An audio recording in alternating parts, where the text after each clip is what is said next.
उन्हाळा आला की मी दरवर्षी आजीकडे सुट्टीला जायची. गेल्या गेल्या पिकत घातलेल्या त्या आंब्यांचा घमघमाट यायचा. आजीने अगोदरच आमरस चपातीचा बेत केलेला असायचा. हाताने केलेला आमरस बरं का, मिक्सरचा नव्हे. त्यात आजीच्या हातची चव म्हणजे स्वर्गच. आजीच्या शेतामध्ये खूप सारी आंब्यांची झाडं होती.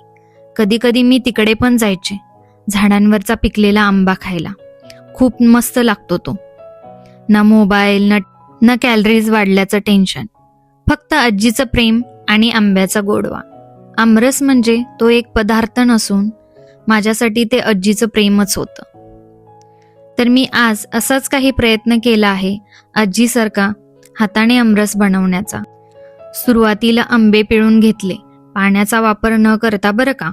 आंबे पिळून झाल्यानंतर रसामध्ये वेलची पूड, सुंठ, थोडीशी साखर घालून सर्व मिक्स करून घेतले. तर झाला आपला आमरस तयार. याला आजीच्या हातची चव तर येणार नाही, पण आजीजवळ असल्याचा अनुभव येईल. तर सांगा मला, कसा वाटला माझ्या हातचा आमरस तुम्हाला?